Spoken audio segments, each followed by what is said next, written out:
지금 우리는 계속해서 이 부흥에 대해서 살펴보고 있는데요. 이제 오늘부터는 좀 더 구체적으로 이 부흥의 요소들에 대해서 이제 몇 주간 좀 살펴보려고 합니다. 그 중에 이제 첫 시간으로 이 부흥의 요소 중에서 오늘은 이 회개에 대해서 좀 살펴보려고 하는데요. 사실 이 회개와 부흥은 뗄래야 뗄 수가 없는 그런 함수 관계를 가지고 있습니다. 2000년 역사를 되돌아보면은 부흥 운동이 일어났던 그 현장에는 반드시 이 회개의 역사가 먼저 일어났다는 것을 알 수가 있습니다. 우리나라에서 일어났던 평양 대부흥 운동도 예외가 아닙니다. 그러니까 이런 맥락에서 이 부흥을 이야기할 때는 꼭 그 회개를 덧붙여 이야기하는 경우들이 참 많습니다. 미국의 아주사 부흥 운동의 선구자로 알려진 프랭크 바틀맨이라는 분이 이런 말을 했습니다. 부흥의 높이는 회개의 깊이로 결정된다. 참 의미가 있는 내용 아닙니까? 부흥의 높이는 회개의 깊이로 결정된다. 저도 이 문장을 이렇게 옮겨놓고 한참을 들여다보고 또 묵상을 하고 또 생각을 했었습니다. 부흥의 높이는 회개의 깊이로 결정된다. 그런가 하면은 C.S. 루이스도 비슷한 말을 했습니다. 타락한 시대에는 죄 문제를 해결하려는 진지한 몸부림이 사라진다. 또 마틴 로이드 존스 목사님도 우리는 자신의 죄성으로 인해 탄식해 본 일이 없고 그런 감정을 느껴보지도 못했습니다. 우리는 너무 가볍습니다. 그것이 교회의 문제입니다. 저는 이 C.S. 루이스나 마틴 로이드 존스 목사님의 이런 그 경구들이 이 남의 이야기 같지 않고요. 하나님이 이 목회하는 저에게 주시는 이 경고의 메시지처럼 그렇게 들려집니다. 왜 그런가 하니까요. 그 칼의 노래라고 이 소설입니다. 이순신 장군을 소재로 해서 만든 소설인데요. 그 소설에 보면은 이런 내용의 문장이 하나 등장을 합니다. 내가 적을 이길 수 있는 조건들은 적에게 있을 것이고 적이 나를 이길 수 있는 조건들은 나에게 있을 것이다. 그 이순신 장군의 그 정신을 이렇게 축약해 놓은 문장 같지 않습니까? 내가 적을 이길 수 있는 조건들은 적에게 있을 것이고 적이 나를 이길 수 있는 조건들은 나에게 있을 것이다. 상대방의 문제가 아니라는 거예요. 모든 승패는 내 안에서부터 일어난다는 그런 이야기인데요. 제가 이런 내용들을 옮겨 적어가지고 메모해 놓고 이것들을 제가 살펴보는 이유가 뭐냐 하면은 이런 말씀들은 성경이 지속적으로 우리에게 던져주는 메시지의 핵심 아닙니까? 이런 맥락에서 성경은 우리가 회개를 해야 된다는 겁니다. 내가 내 인생의 삶에서 승리하기 위해서는 외부의 환경의 문제가 아니고 내 자신의 문제인데 내가 내 안에서의 승리의 삶을 누리기 위해서는 회개의 역사가 필요하다는 겁니다. 이런 관점에서 성경에서는 이 회개를 촉구하는 말씀들이 얼마나 빈번하게 등장하는지 모릅니다. 이사야 57장 15절을 보십시오. 지극히 존귀하며 영원히 거하시며 거룩하다 이름하는 이가 이와 같이 말씀하시되 내가 높고 거룩한 곳에 있으며 또한 통회하고 마음이 겸손한 자와 함께 있나니 이는 겸손한 자의 영을 소생시키며 그 다음 보십시오. 통회하는 자의 마음을 소생시키려 함이라. 통회하는 자의 마음, 하나님께 회개하는 그 사람을 하나님은 회복시켜 주신다는 겁니다. 그런가 하면은 요엘 2장 12절 13절을 보십시오.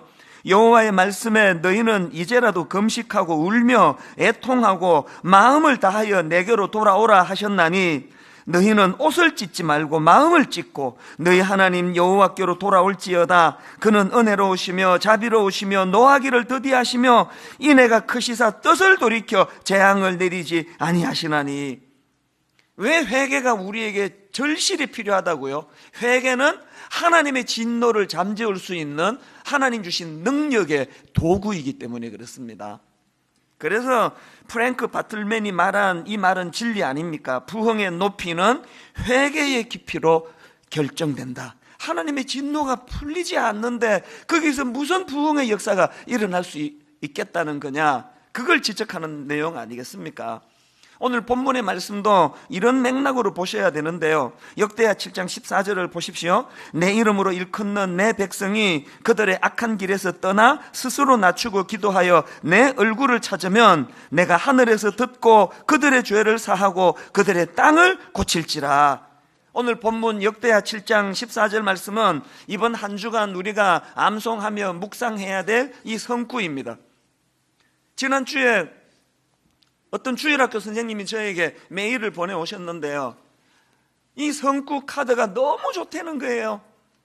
잠자리 들기 전에 이 말씀을 읽고 암송하고 또 써보기도 하고 이 말씀을 이렇게 묵상을 하고 그렇게 잠자리에 드는 일이 이제 일상 속에서 일어나니까 너무너무 좋다는 겁니다. 여러분 한번 생각을 해보십시오. 잠자리에 들기 전에 이 주옥 같은 하나님의 말씀을 읽고 묵상하고 생각하고 그렇게 평화롭게 잠이 드는 이분이 1년을 이렇게 지속한다 했을 때 그 반대편에 있는 분,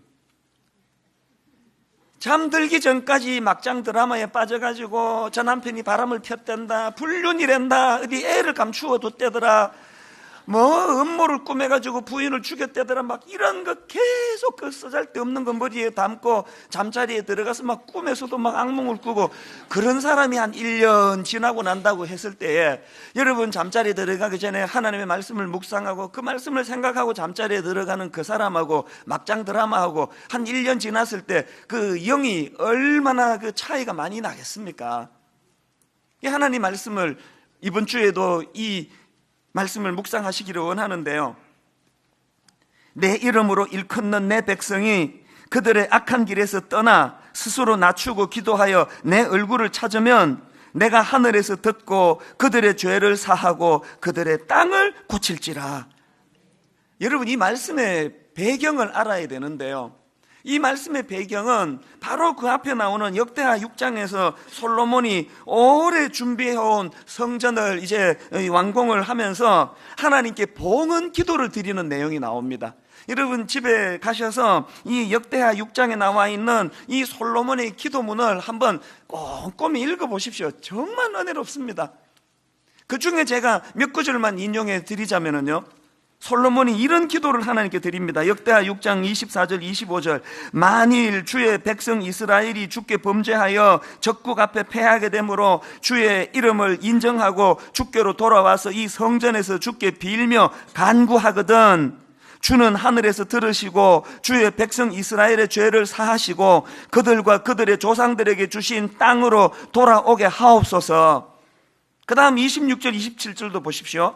만일 그들이 주께 범죄함으로 말미암아 하늘이 닫히고 비가 내리지 않는 주의 벌을 받을 때에 이곳을 향하여 빌며 주의 이름을 인정하고 그들의 죄에서 떠나거든 주께서는 하늘에서 들으사 주의 종들과 주의 백성 이스라엘의 죄를 사하시고 그 마땅히 행할 선한 길을 가르쳐 주시오며 주의 백성에게 기업으로 주신 주의 땅에 비를 내리시옵소서. 회복을 간구하는 거 아닙니까? 그 다음 28절부터도 똑같은 내용이 반복이 되는데요, 만일 이 땅에 기근이나 전염병이 있거나 곡식이 시들거나 깐뿌기가 나거나 메뚜기나 황충이 나거나 적국이 와서 성읍들을 에워싸거나 무슨 재앙이나 무슨 질병이 있거나를 막론하고 한 사람이나 혹 주의 온 백성 이스라엘이 다 각각 자기의 마음에 재앙과 고통을 깨닫고 이 성전을 향하여 손을 펴고 무슨 기도나 무슨 간구를 하거든 주는 계신 곳 하늘에서 들으시며 사유하시되 각 사람의 마음을 아시오니 그의 모든 행위대로 갚으시옵소서. 주만 홀로 사람의 마음을 아심이니이다. 지금 솔로몬이 하나님 앞에 절박하게 드리는 간구의 기도가 뭡니까? 하나님이 이렇게 정성껏 성전을 하나님께 이제 건축하고 하나님께 봉헌해 드리지만 이 성전이 중요한 것이 아니라 하나님이 성전에서 회개의 역사가 일어나고 하나님 앞에 눈물로 회개하는 일들이 일어난다 할 때 하나님이 이 기도를 들어주시기를 원합니다. 그래서 우리를 회복시켜 주시기를 원합니다.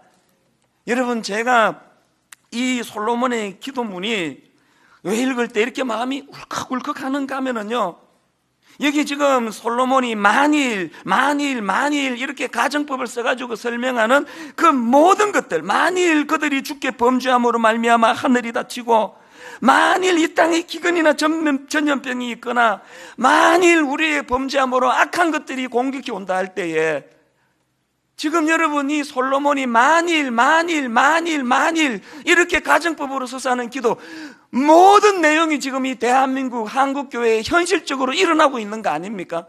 만일이 아니에요. 지금 이 큰일 났습니다. 이 지금 우리 죽게 됐습니다.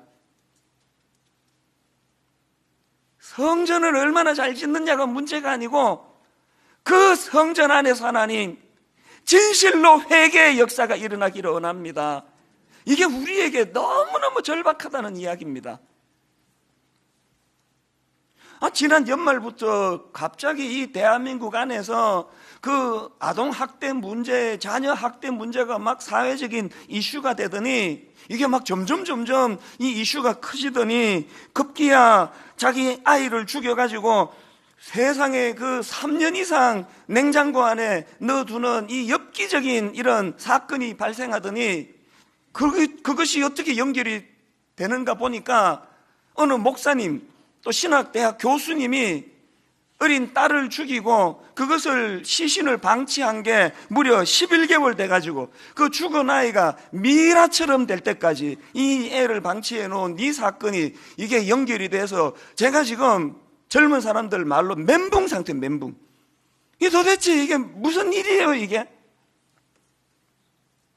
사실 제가 지금까지는요, 이상한 별의별 몰상식한 사건이 일어날 때마다 마음에 무슨 생각을 했냐 하면 건강한 제대로 된 신앙생활하는 사람이 아니고 이거는 사입이나 이단이나 극단적인 신비주의자나 그런 사람들의 일이지 세상 사람들이 몰라가지고 싸잡아가지고 욕을 하는 거지 우리는 그런 부류와 다르다 그런 마음의 위로를 갖고 있었는데 이번에 이 일이요 그런 저의 마음을 그냥 싹 다 잡아먹어버렸습니다. 왜 그렇습니까? 이 목사님이 소속된 교단은요 아주 건강한 교단이에요. 아주 정상적인 교단입니다. 독일에 유학 가서 신학 박사 학위까지 갖고 있는 분 아닙니까? 이제 설명할 힘도 없고요. 나올 수 있는 모든 것들은 이미 다 나왔다 싶은데 좀 있으면 또 나오고 이제 더 이상 나올 거 없다 싶으면 뭐가 또 나오고 이거 어떻게 하면 좋습니까? 여러분은 이런 현실을 지금 어떻게 이것을 지금 바라보고 계십니까? 그 목사 새끼가 말이야 그게 인간이야 그게? 여러분 이렇게 비난하고 손가락질할 문제가 아니고요 오늘 우리 시대는 솔로몬이 가르쳐준 대로 어떻게 해야 된다고요? 만일로 그렇게 가정법으로 시작한 그 솔로몬의 기도가 오늘 우리 한국 교회는 현실적인 이 타락과 현실적인 절망으로 나타나기 때문에 지금이야말로 누구를 탓하고 누구를 비난하기 이전에 먼저 주님 앞에 내 마음이 찢어져야 되는 거예요. 이 회개 운동이 일어나야 되는 거 아닙니까? 저도 참 교만하고 못된 인간인 게요 전에는 그런 목사님들 비판을 많이 했습니다. 막 비판하면서 무의식적으로 나는 저런 사람들하고 달라 이런 게 제 안에 많이 자리 잡고 있었던 게 사실이에요. 그러나 요즘에는요 그럴 엄두가 안 나요. 이런 일들을 겪을 때마다 하나님이 늘 제게 경고의 말씀을 주시기 때문이에요. 그 다음은 네 차례야. 그 다음은 네가 걔하고 뭐가 다르냐 상황이 거기에 도달 안 했을 뿐이지. 여러분 오늘 우리 시대야말로 정말 회개운동이 필요한 때예요. 그래서 하나님께서 그 솔로몬의 기도를 얼마나 기쁘게 받으셨는지 역대하 7장 14절에서 하나님이 그 솔로몬의 기도에 대하여 해주시는 응답, 그 응답의 말씀이 오늘 본문 역대하 7장 14절 말씀입니다. 그 앞에 12절부터 한번 보십시오. 밤에 여호와께서 솔로몬에게 나타나사 그에게 이르시되 내가 이미 내 기도를 듣고 이곳을 택하여 내게 제사하는 성전을 삼았으니 혹 내가 하늘을 닫고 비를 내리지 아니하거나 혹 메뚜기들에게 토산을 먹게 하거나 혹 전염병이 내 백성 가운데에 유행하게 할 때에 그 다음은 14절, 내 이름으로 일컫는 내 백성이 그들의 악한 길에서 떠나 스스로 낮추고 기도하여 내 얼굴을 찾으면 내가 하늘에서 듣고 그들의 죄를 사하고 그들의 땅을 고칠지라. 이 절망적인 상황, 이 현실을 회복할 수 있는 유일한 대안이 있다면 하나님 앞에 나와 통곡하며 회개하는 거라는 거예요. 우리가 하나님 앞에 회개하며 나아갈 때에 하나님은 이거 도저히 이제 회복이 안 된다, 어렵다 하는 그 상황을 회복의 길로 인도해 주실 줄로 믿습니다. 이게 부흥의 조건인 회개의 문제예요. 사실 성경에 보면은 이 회개와 관련한 표현들이 참 많이 나오는데요, 그 신약 성경에 보면은 이 회개와 관련한 단어가 3종류로 등장하는 것을 볼 수가 있습니다. 첫 번째 등장하는 회개와 관련한 단어는 메타멜로마이라는 단어인데요, 이 단어는 가룟 유다하고 관련이 많은 단어예요. 이 메타멜로마이라는 단어는 이 뉘우치다 이런 뜻을 가지고 있는데 주로 그 감정적인 요소가 강조되는 그런 단어입니다. 마태복음 27장 3절을 보십시오. 그때에 예수를 판 유다가 그의 정죄함을 보고 스스로 뉘우쳐 그 은 30을 대제사장들과 장로들에게 도로 갖다 주며, 여기 나오는 뉘우쳐라는 이 단어가 메타멜로마예요. 성경이 그렇게 바람직하게 생각하지 않는 회개의 모습입니다. 그런가 하면은 두 번째로 등장하는 단어가 메타노에오라는 단어인데요, 이 메타노에오라는 이 단어는 회개 중에서 이 내적인 변화, 이 마음을 돌이키는 이 생각의 변화, 이거를 강조하는 단어입니다. 이 메타노에오하고 메타멜로마이가, 이 단어가 어떤 차이가 있느냐 하면은 메타멜로마이는 그냥 후회하는 거예요. 아이씨, 그때가 안 했어야 되는데. 이게 메타멜로마예요, 가룟 유다가 했던. 그런데 이 메타노에오는 베드로가 한 거예요. 베드로가 이 마음을 돌이키는 거예요. 그런가 하면은 세 번째로 나오는 단어가 에피스트레포라는 단어인데요, 이 에피스트레포라는 이 단어는 포인트가 뭐냐, 잘못된 길에서 올바른 길로 방향을 바꾸어 돌이키는 것, 행위가 포함되어 있지 않습니까?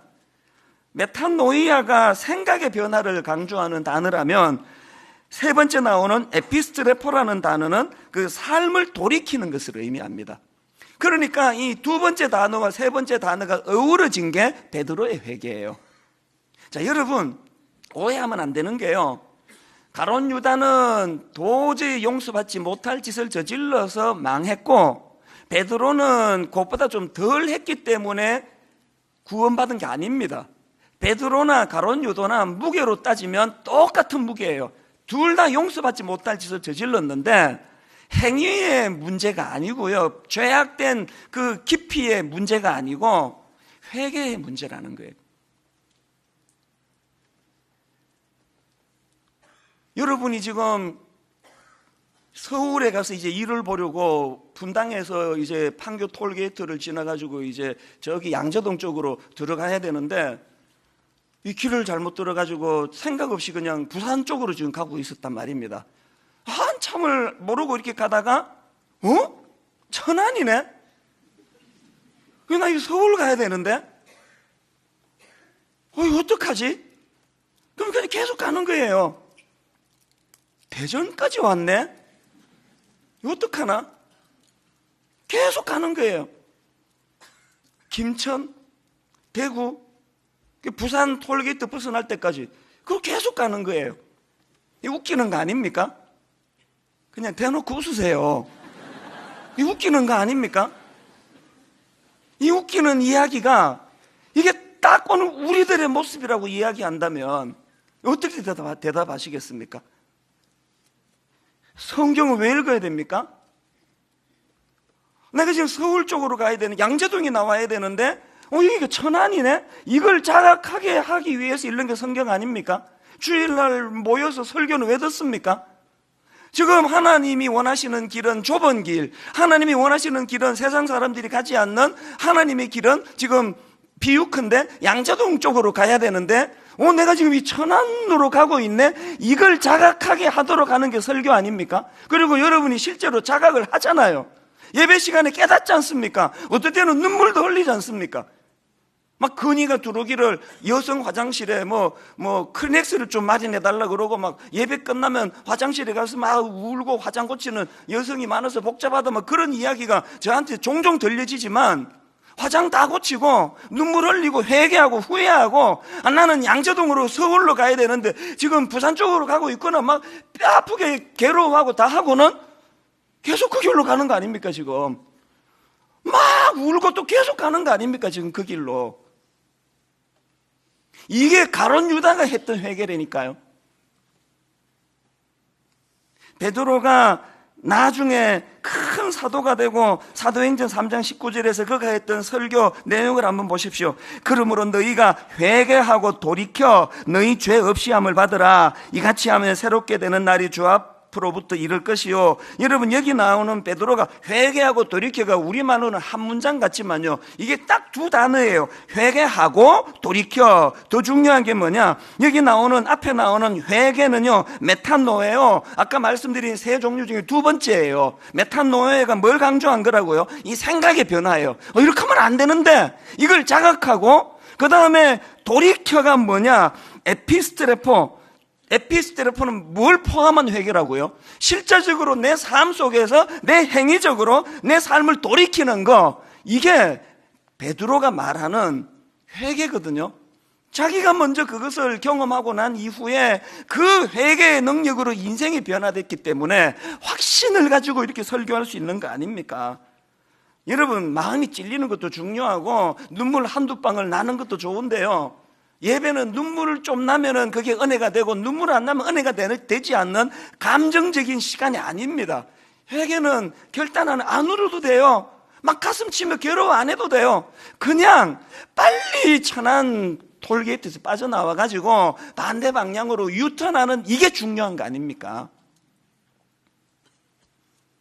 이런 맥락에서 저는 오늘 이 부흥의 전제 조건으로서의 이 회개의 의미를 두 가지로 나누어서 좀 설명을 드리려고 하는데요, 여러분 이 부흥의 요소로서의 회개는 두 가지 의미를 가지고 있습니다. 첫 번째 의미가 뭐냐, 회개는요 자기 자신에 대하여 자각하는 것의 문제예요. 이 자각한다는 거, 이걸 잘 설명할 수 있는 제가 사례를 하나 알고 있는데요, 작년 이맘때 딱 1년 전에는 무슨 일이 또 사회적으로 이슈가 됐느냐 하면은 유치원이나 어린이집에서의 아이들 학대 문제.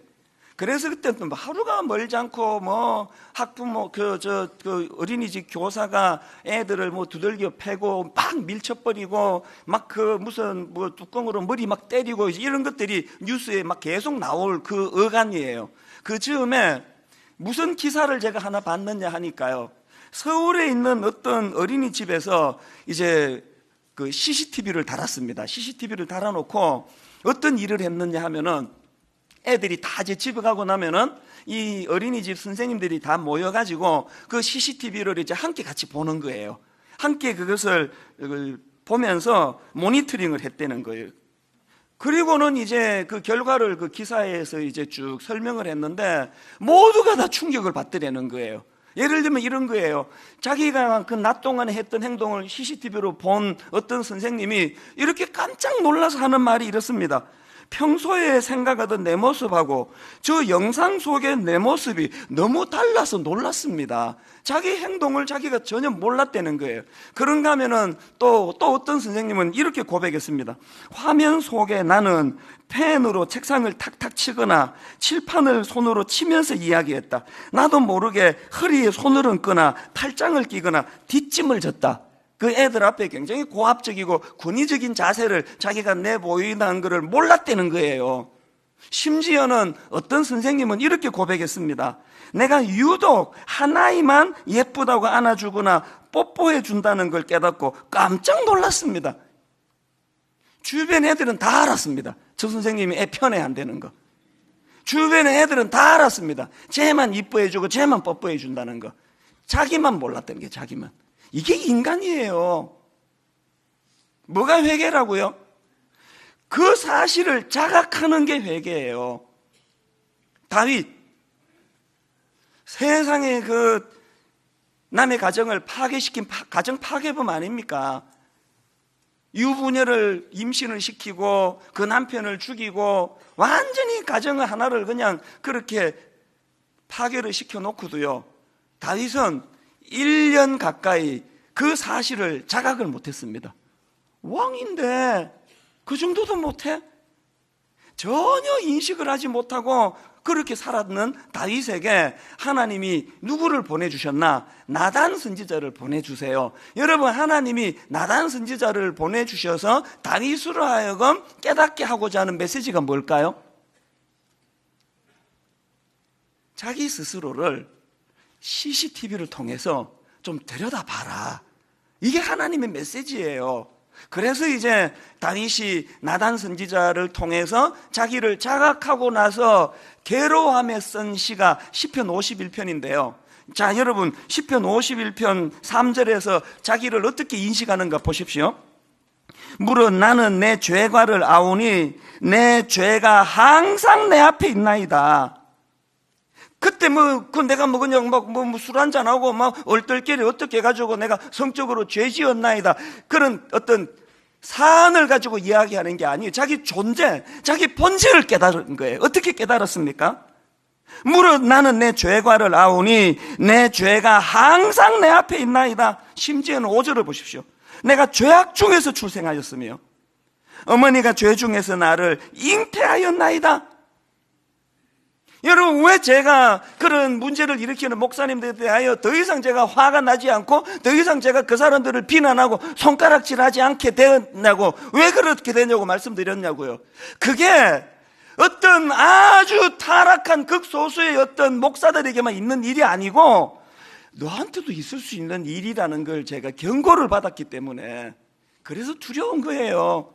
그 다음은 네 차례라 그러니까. 다윗이요, 이 시편 51편에서의 이 처절한 고백 이후로 다시는 그런 악한 자리에 빠지지 않습니다. 왜 빠지지 않게 됐을까요?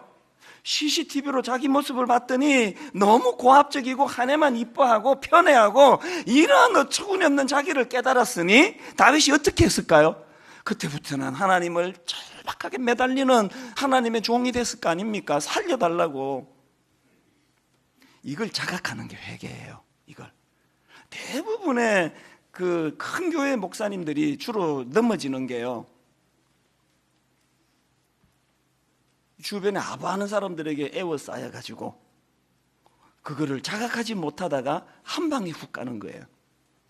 이게 일부 어떤 교회 목사님의 이야기가 아니고 이게 여러분 각자에게 아직은 내 얘기가 될 수 있다.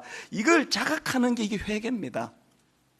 그런가 하면은 두 번째로 이 부흥의 요소로서의 회개란 뭐냐? 이 회개라는 것은 옛 자아의 파괴의 문제라는 사실입니다. 제가 이 파괴라는 단어를 쓴 이유가 있는데요, 요한복음 2장에 보면은 예수님께서 성전에서 막 매매 행위를 하고 비둘기 팔고 이렇게 타락한 모습을 보고 예수님이 격분하세요. 아마 그 예수님의 공생애 중에 가장 격분한 한 장면 중에 하나일 거예요. 막 주님이 격분하셔가지고 상을 뒤집어 엎으시고 채찍을 휘두르시고 막 그렇게 주님이 격분하는 과정에서 주님이 주신 말씀이 요한복음 2장 19절입니다. 예수께서 대답하여 이르시되 너희가 이 성전을 헐라 내가 사흘 동안에 일으키리라. 또 누가복음 21장 5절 6절에도 보니까 어떤 사람들이 성전을 가리켜 그 아름다운 돌과 헌물로 꾸민 것을 말하며 예수께서 이르시되 너희 보는 이것들이 날이 이르면 돌 하나도 돌 위에 남지 않고 다 무너뜨려지리라. 뭐가 회개인지 아십니까? 제가 이 구절에서 주목하는 게 뭐냐면은 이 성전을 바라보는 그 당시 사람들의 시각하고 예수님의 시각이 달라도 너무 다른 거예요. 누가복음 21장 5절을 다시 보십시오. 어떤 사람들이 성전을 가리켜 그 아름다운 돌과 헌물로 꾸민 것을 말하되 주님 대단하지 않습니까? 아름답지 않습니까? 이 아름다운 돌로 만든 세상에 46년 동안 건축하고 있는 이 놀라운 성전을 보시라고 그러고 있는데 주님의 시각은요, 돌 하나에 돌 남기지 않고 이거 다 무너져야 된다, 다 부셔져야 된다는. 너희가 이 성전을 헐라 내가 사흘 동안 일으키리라. 오늘 우리가 헐어야 되는 성전이 있다는 거 아십니까? 저는 주님께서 너희가 이 성전을 헐라 내가 사흘 동안에 일으키리라 이 말씀을 보면서 예레미야 선지자 생각이 났는데요, 하나님은 그 타락한 시대를 위하여 예레미야를 선지자로 세우시면서 무슨 사명을 주시느냐? 예레미야 1장 10절을 보십시오. 보라, 내가 오늘 너를 여러 나라와 여러 왕국 위에 세워 내가 그것들을 뽑고 파괴하며 파멸하고 넘어뜨리며 건설하고 심게 하였느니라. 이 순서가 주님의 말씀하고 딱 맞아떨어지는 거 아닙니까? 너희가 이 성전을 헐라 내가 사흘 동안에 일으키리라. 주님 주신 말씀, 내가 그것들을 뽑고 파괴하며 파멸하며 넘어뜨리고 그런 일이 있고 난 다음에 건설하고 심게 하였느니라. 바벨 탑 사건을 기록하는 창세기 11장 12장의 원리도 똑같습니다. 창세기 11장에 바벨탑 사건이 나와요. 인간들이 자기들이 기술력을 자랑하고 하나님 없이도 하늘에 닿을 만큼의 우리는 탑을 쌓을 수 있다고 똘똘 뭉쳐서 자랑하고 그 탑을 지을 때에 하나님의 시각으로는 이건 부셔져야 된다는 거예요. 이건 헐어버려야 된다는 거예요. 그래서 창세기 11장에서 바벨탑이 무너지고 난 그 다음에 창세기 12장에서 믿음의 조상 아브라함이 등장하는 겁니다. 왜 오늘 현 한국교회 안에 믿음의 조상 아브라함이 안 보입니까? 바벨탑을 아직도 안 무너뜨려서 그런 거 아닙니까? 목사인 저는 목회자로서 고통하며 괴로워하며 아버지 내가 쌓고 있는 바벨탑, 이 목회의 바벨탑이 무엇인지요 괴로워하면서 고민할 동안에 여기 사랑하는 가장 여러분, 사랑하는 주부, 어머니, 여러분이 지금 아이들에게 지금 강요하며 쌓고 있는 게 혹시 그 바벨탑 아닙니까? 그 별로 중요하지도 않은 것, 쓸데없는 그것 때문에 진짜 소중한 가정의 가치를 지금 헌신짝처럼 버리고 있는 거 아닙니까? 아름다운 돌로 성전이 만들어졌습니다. 주님 앞에 그렇게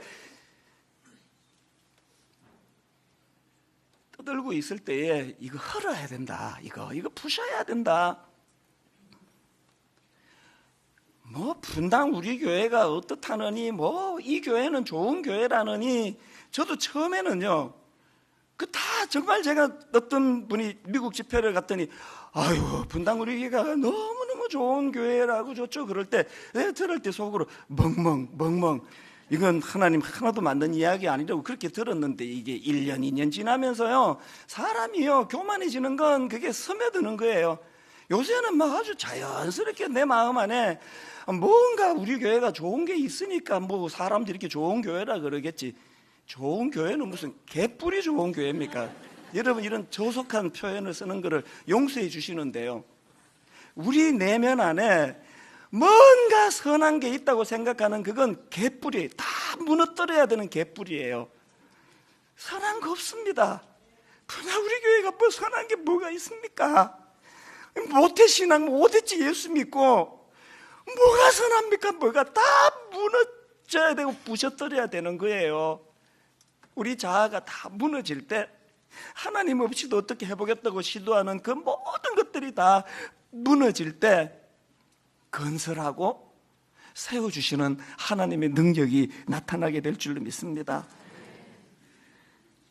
그래서 저는 사도행전 15장 16절에 나오는 이후에 내가 돌아와서 다윗의 무너진 장막을 다시 지으며 또 그 허물어진 것을 다시 지어 일으키리니, 오늘 현실적으로 우리 같은 목회자들의 타락과 변질로 이 무너진 다윗의 장막을 보고 한숨 짓고 있지만, 언젠가 주님이 오셔서 우리가 무너뜨린 이 다윗의 장막을 다시 이렇게 세워줄 그날을 하나님 사모하고 기다립니다. 우리 가정 안에 부부가 뭐가 잘못했는지, 뭐가 무너지고 부셔지고, 자녀들을 혼미하고 자녀 교육은 도대체 어떻게 시켜야 될지 모르는 이런 상황에서 하나님, 우리가 잘못돼서 무너뜨린 이 다윗의 장막을 언젠가 주님 다시 오셔서 이것을 이렇게 세워주실 그날을 사모하고 또 사모합니다. 반드시 그날이 일어날 줄로 믿습니다.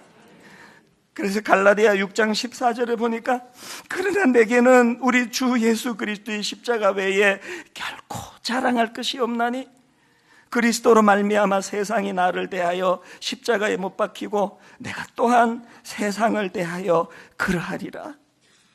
그러나 내게는 우리 주 예수 그리스도의 십자가 외에 결코 자랑할 것이 없으니 그리스도로 말미암아 세상이 나를 대하여 십자가에 못 박히고 내가 또한 세상을 대하여 그러하리라. 주님이 허물어라. 허물어야 된다. 네가 하나님 없이 잘 되고 있는 그것들이 허물어지지 않고는 다시 세워지는 일이 어렵다. 이 시대에 정말 부흥을 갈망하고 부흥이 일어나기 위하여 주님이 허물어 주시는 가슴 아픈 일들이 새로 건설되고 새로 태어나는 축복의 통로가 됨을 볼 수 있는 영안을 회복하는 저와 여러분 되시기를 바랍니다. 여러분, 오늘 이 본문을 가지고 만든 찬양이 하나 있는데요, 418번 찬양입니다. 나의 백성이 다 겸비하여 내게 기도하며 나의 얼굴을 구하여서 그 악한 길에서 떠나면 하늘에서 듣고 죄를 사하며 그들의 땅을 고치리라. 하늘에서 듣고 죄를 사하며 그들의 가정을 고치리라. 하늘에서 듣고 죄를 사하며 그들의 교회를 고치리라. 우리 사모하는 소원하는 마음을 가지고 함께 이렇게 찬양하기 원합니다. 나의 백성이 다 겸비하여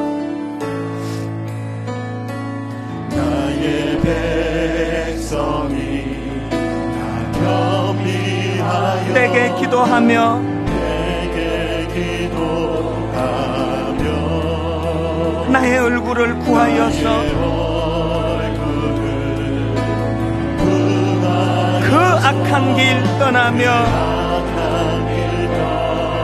우리가 파괴하고 우리가 무너뜨릴 때 하늘에서 듣고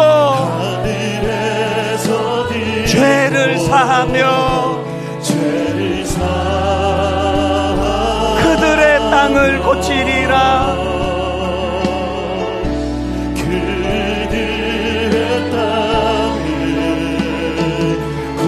여러분, 절박하게 하나님 앞에 눈물로 노래하며 나갑니다. 아버지여 고쳐주소서. 이 나라 주의 것 되게 하소서.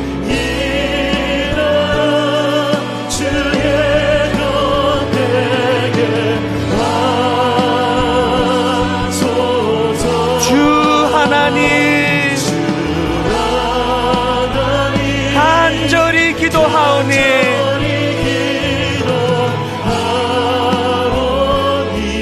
상한 이 땅 새롭게 하소서.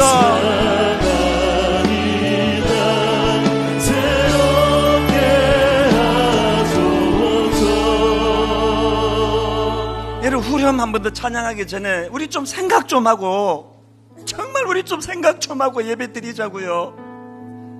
맨날 교회 와가지고 바벨탑 좀 쌓게 해달라고, 누구도 쌓고 지금 다 쌓는데 하나님 나도 좀 바벨탑 좀 쌓아주세요.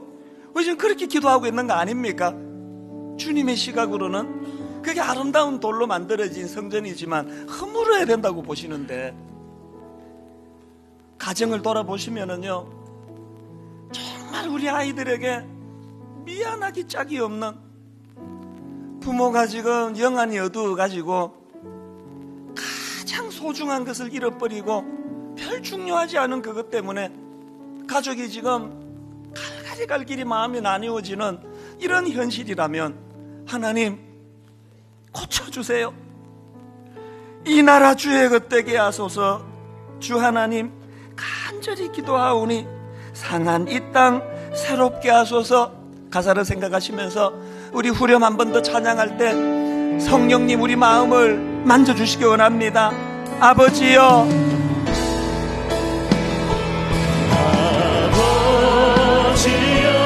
고쳐주소서.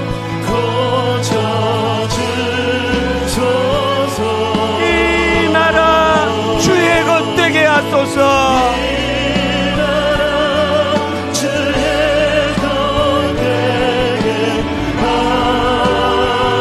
여러분 간절히 하나님 앞에 매달립니다. 주 하나님, 간절히 기도하오니 상한 이 땅 새롭게 하소서.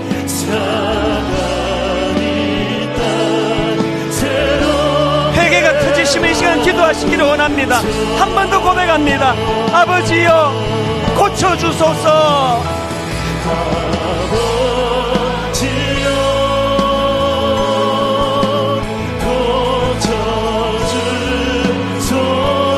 이 나라 주의 것 되게 하소서.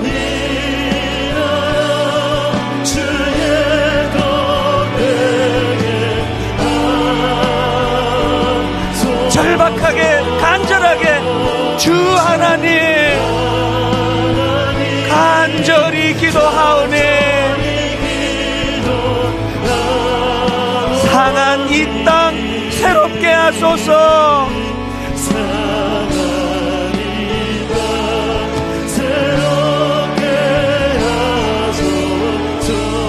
오늘 말씀을 생각하시면서 우리 기도하며 나가기 원합니다. 아버지, 내가 부흥을 원합니다. 내 심령의 부흥을 원합니다. 하나님, 이 삭막한 내 가정이 변화되기 원합니다. 내 가정의 부흥을 원합니다. 내 교회의 부흥을 원합니다. 그러기 위하여 하나님 회개가 터뜨려지기를 원합니다. 회개는 내 자신을 자각하는 것이라 말씀하셨습니다.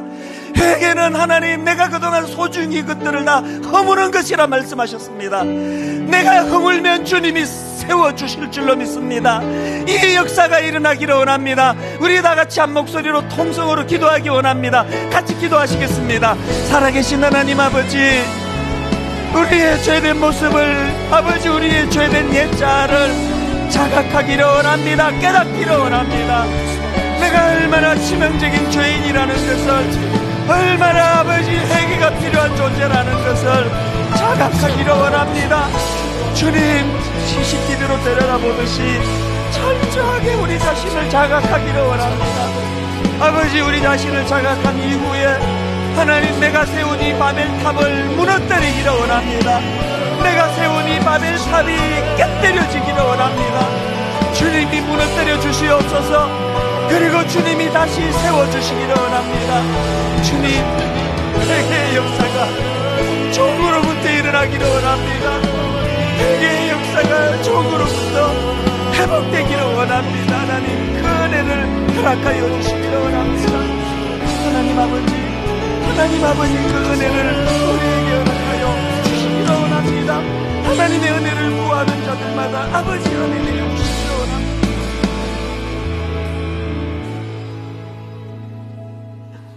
그러나 내게는 우리 주 예수 그리스도의 십자가 외에 결코 자랑할 것이 없나니, 하나님, 주님 주신 은혜 외에 자랑하고 있는 이 모든 것들이 다 허물어지기를 원합니다. 내가 노력해서 만든 이 바벨탑이 하나님 없이도 잘 살 수 있다고 그런 생각을 가지게 만드는 바벨탑이 무너질 때 믿음의 조상 아브라함이 일하게 될 줄로 믿습니다. 우리 가정을 살려주시옵소서. 아버지, 우리 가정 안에 바벨탑이 다 무너지게 해주시고, 그리고 하나님 다시 건설하고 세워주시는 하나님의 역사와 능력을 맛보아 경험하는 가정들이 되게 하시고 교회가 되게 하여 주시옵소서. 인도해 주시는 주님 신뢰합니다. 의지합니다. 믿습니다. 믿음을 가지고 주님께 나아가오니 은혜 내려 주시옵소서. 예수님 이름으로 기도드립니다. 아멘. 우리 자리에서 일어나셔서 오늘 말씀을 요약해 놓은 찬양 같습니다. 나의 백성이 419번 찬양입니다. 나의 영혼이 잠잠히 하나님만 바라며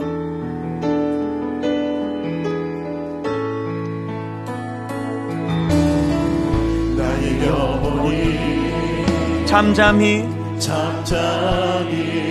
하나님만 바라며 나의 구원이 그에게서 나는도다. 위해서 나는 여러분, 우리 자신을 이렇게 선포하기 원합니다. 나의 영혼아, 잠잠히 나의 영혼아 잠잠히 하나님만 바라라. 하나님만 바라라. 왜 그래야만 합니까? 나의 소망이 나의 소망이 누구로부터 나는 겁니까? 저에게서. 나는 도다.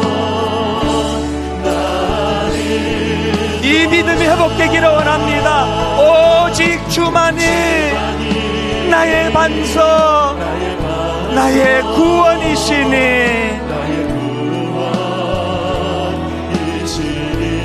오직 주만이 나의 산성, 내가 요동치 아니하니. 2절 찬양입니다. 나의 영혼이 간절히. 나의 영혼이 간절히 여러분, 무엇을 갈망합니까? 여호와를 갈망하며 나의 입술이 여호와를 찬양하리. 주 안에서 행복하기를 원합니다. 나의 영혼이 즐거이 여호와를 따르리니. 나의 평생에 여호와를 송축하리. 어떻게 송축하기 원하십니까? 오직 주만이 나의 반석, 나의 구원이시니. 오직 주만이 나의 산성, 내가 요동치 아니하리. 나의 구원, 나의 영광. 누구에게 있습니까? 하나님께 있으니. 내 힘의 반석과 피난처 되시네. 여러분, 이렇게 선포하기 원합니다. 오직 주만이 나의 반석, 나의 구원이시니.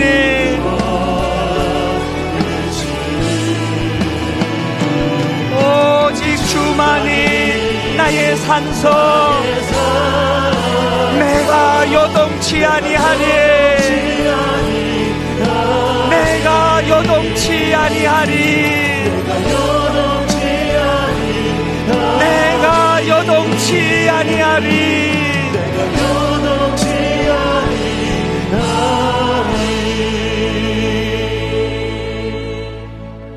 기도하시겠습니다. 내 이름으로 일컫는 내 백성이 그들의 악한 길에서 떠나 스스로 낮추고 기도하여 내 얼굴을 찾으면 내가 하늘에서 듣고 그들의 죄를 사하고 그들의 땅을 고칠지라. 내가 하늘에서 듣고 그들의 죄를 사하고 그들의 땅을 고칠지라. 하나님, 이 말씀이 이 한반도 땅 이 시대에 구현되는 그 은혜를 허락하여 주시옵소서.